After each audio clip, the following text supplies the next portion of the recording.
Proponents for the vote of censure against the Finance Minister Ken Ofori-Atta have today provided detailed justifications for Parliament to go ahead with impeachment proceedings against the Finance Minister. There's more in this report. Minority Leader Haruna Idrisu and the ranking member of the Finance Committee, Censure Atuforsen, led evidence to buttress the 7 grounds for the vote of censure filed against the Finance Minister Ken Ofori-Atta. Among other things, they mentioned the uncontrollable inflation, unconstitutional withdrawal of monies for the construction of the National Cathedral, deliberate and dishonest misreporting of economic data and financial recklessness. An expenditure worth 2.8% of GDP was excluded from the fiscal reporting because government treated it differently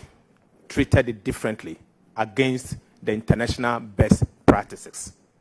The chairman, expenditure of 2.8%. So the chairman, if you are to factor that expenditure in, clearly the fiscal rules was breached. On his part, counsel for the Finance Minister, Gabi Asare Ochredako, told the committee the issue of conflict of interest involving Data Bank has already been ruled upon by Shraj some years back.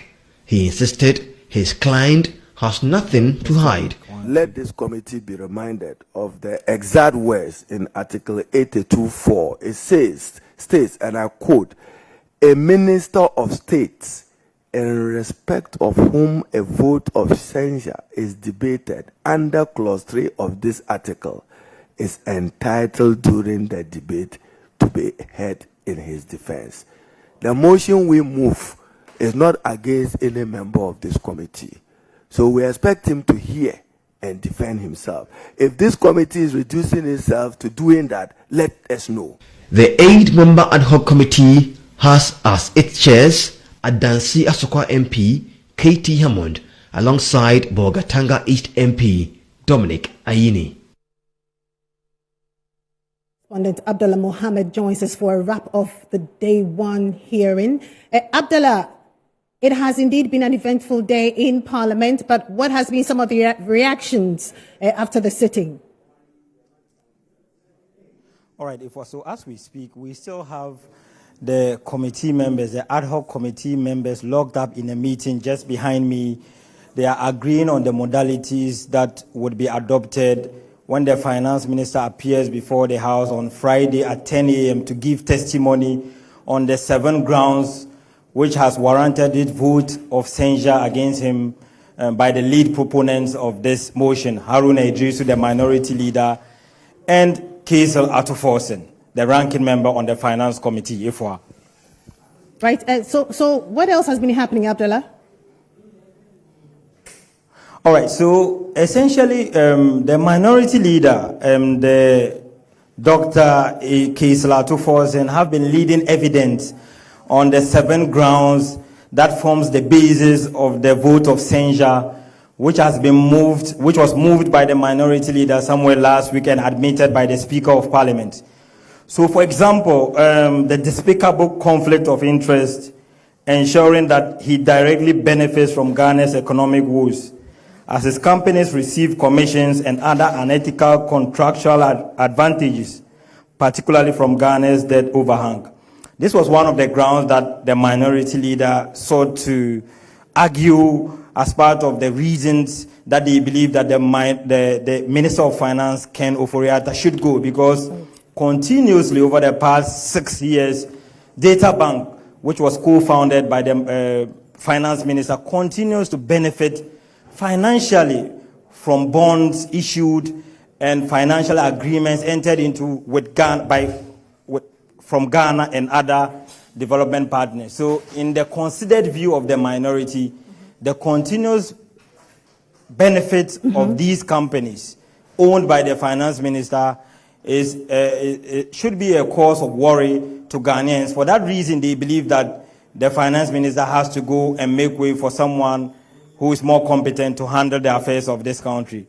Right. They also moved on to make claim that the Finance Minister has, for the past 6 years, superintended and mismanaged the Ghanaian economy to the extent that as we sit here, inflation is more than 40%, and Ghanaians continue to reel under the economic hardship, which, in the opinion of the minority, has been inflicted by the finance minister and the ruling MPP government. So these are some of the reasons that the minority and the proponents of this motion believe that the finance minister, Ken Ofori-Atta, should go. I must also add quickly that at a point there were heated exchanges between some members of the minority and the majority on the ad hoc committee because of the modalities and some of the questions that were put forward for the two proponents of the motion to answer. Right. But it promises to be very exciting when the finance minister appears before the House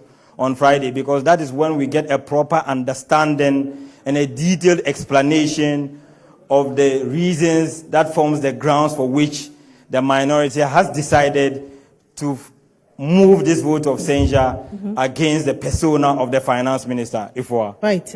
Thank you very much. Abdullah Mohammed is our man in Parliament. We'll be speaking with legal practitioner Martin Pebu, but let me tell you what's been happening since morning in Parliament. The start of hearings of the committee probing the basis for a vote of censure against the finance minister, Ken Ofori-Atta, was held up because of a clash over the mode for tendering evidence of the committee. Now, even before being sworn in, the minority leader, Haruna Idrisu, and minority spokesperson in finance, Kaisala Tuforsin, who were the first to appear before the committee, wished to tender evidences without which was contested. Minority members of the committee appealed for flexibility and urgent handling of the allegations against the finance minister. The majority members on the committee pushed for a formal notice of the evidence to be tendered before proceedings continue. The second MP, Andrew Ejapamesa, for example, argued that the committee was a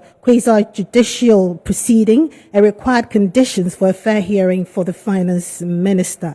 In a retort to this argument, later on, a member of the minority and one of the chairs of the committee, Dr. Dominic Ayine, argued that the committee was an administrative body and not a judicial adjacent one. For its evidence, Mr. Forson said the minority would be relying on IMF staff report from 2018 to 2021, fiscal data from the Ministry of Finance, budget statements from 2019 to 2022, mid-year budget statement from 2019 to 2022, the Auditor General report from 2018 to 2020, PIAC reports from 2019 to 2022, the Fiscal Responsibility Act, the Public Financial Management Act, the Petroleum Management Act, the Constitution and Standing Orders of Parliament. He also said the minority will make reference to an analysis by external experts. Member ad hoc